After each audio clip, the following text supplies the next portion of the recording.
саяны ярьсан кредит скорингийн компаниуд байгуулагдсан гэж ойлгож байна тий. Тэгээд хуучин одоо иргэдийн зээлийн мэдээлэл, иргэд аж ахуйн нэгжийн зээлийн мэдээллийг Монгол банк гаргаж өгдөг байсныг нь одоо компани байгуулагдаад төлбөр төлж мэдээлэл иргэн өөрөө авдаг болсон хэлбэртэй болсон тий. Тэгээ энэ дээр би бас өмнө нэг асууж ирсэн шүү дээ. Зээлдэж байгаа хоёр хүн хоёулаа ижил үүрэг хүлээх, ялангуяа одоо чинь тэр зээлийн мэдээлэл авч байгаа төлбөр дээр ижил тэнцүү хэмжээний үүрэг хүлээж төлбөрийг нь хоёр талаас гаргах шаардлагатай байтал ганцхан одоо иргэн аж ахуйн нэгждэр энэ төлбөр төлдгийг нь үүсгэсэн байна гэдэг асуудал яригадаад байгаа шүү дээ. Тийм ээ? Энэ өөрөө шударга тогтолцоо юм уу? Банкос зээл өгөхийн тулд тодорхой хэмжээний судалгаа явуулахын тулд зардал мөнгө хуваалцах ёстой үстэй. Тэгэхээр энэ дээр ер нь ямар байдлаар зохицуулт хийгдэж явах юм бэ? Энд чинь бас нэг хүний эрхийн асуудал шүү дээ, тийм ээ? Хоёрдугаарт нь одоо жишээлбэл тэтгэврийн зээл. Банкуудын өгж байгаа мэдээлэлээр тэтгэврийн зээл 18-аас 19.6% хүүтэй гэдэг ерөнхий мэдээлэл тавьчаад зээл авах гээд ахмадууд банкны салбар дээр яваад очихоор зээлийн мэдээлэлтэй холбоотой асуудлыг нь хөндөд 22-24% хүүтэй зээл олгож байгаа байдал байгаад байна. Тэгэхээр энэ тогтоож байгаа байдал энэ зээлийн мэдээлэлтэй холбогдоод энэ хүү тэгж огцом өсөж байгаа байдал ер нь ямар учиртай юм бэ? Энэ дээр бас нэг нэмэлт тайлбар хийж өгөөч. Бачуурах шүү.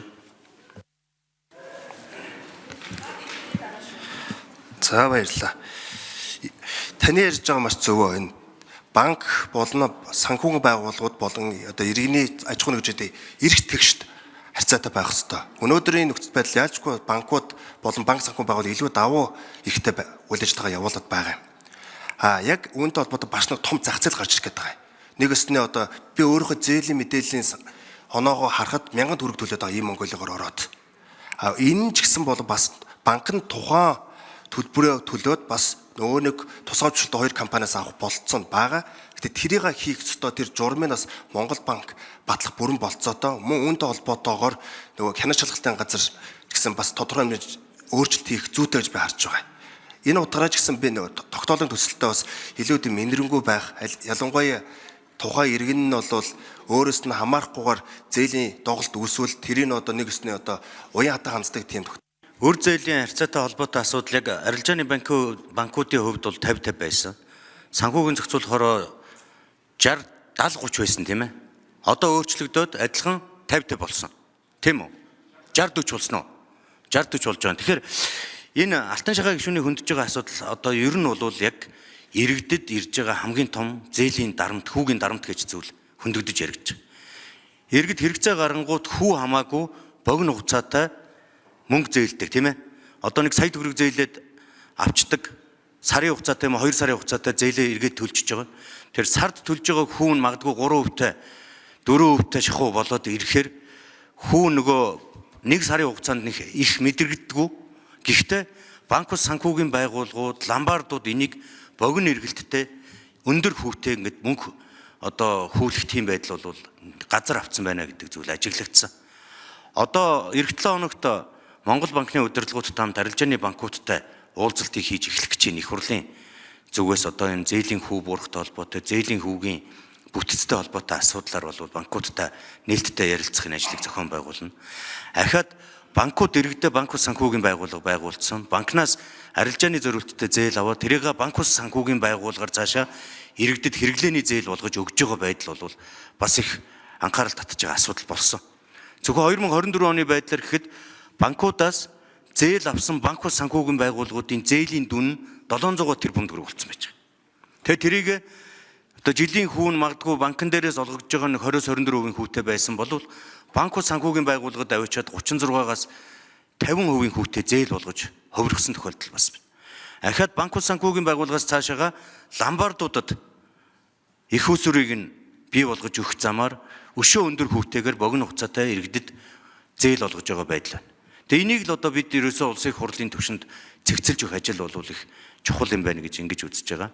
Магадгүй улсын их хурлаас иймэрхүү ажил арга хэмжээ яриад унахаар яг иргэдэд олгодог хэрэглээний зээлүүдийг зориудаар багасгах ажил хүртэл энэ зохион байгуулалттай хийгдэж иргэдийг бухимдуулах ажил бас давхар явагддаг юм байл. Тэгэхээр энэ асуудлыг ерөөсөө л одоо Монгол банк санхүүгийн зохицуулахороо энэ Монгол банкны хяналтын зөвлөл, санхүүгийн зохицуулах хорооны хяналтын зөвлөл, хяналтын хороо зэрэг байгууллагууд бол бас анхаарал тавьж ажиллах юм шаардлагатай гэж үзэж байгаа. За санхүүгийн зохицуулах хорооноос энэ дээр тэр ихтгэл сүрэн дарга наривчлсан мэдээлэл өгөх. За сайн мэцхан та бүхэнд энэ өдрийн мэнд хүргье. За банк ус санхүүгийн байгууллагууд бол зээлийн мэдээллийн тухай хуулиар зээлийн мэдээлэлээ нийлүүлэх үүрэгтэй этгээд гэж явдаг.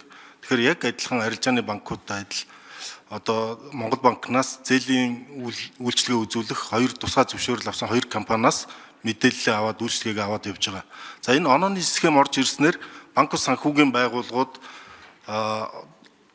онооны схемийн дагуу шууд зээл өгөх боломжтой. Ингэснээр үйл ажиллагааны зардал дээр нь хүртэл тодорхой буурах юм ач холбогдол үүснэ гэж бодож байгаа. За ингэснээр бол мэдээж хамгийн гол нөлөөлөл нь бол зээлийн хүү буурах юм боломж бүрднэ гэж ойлгож байгаа.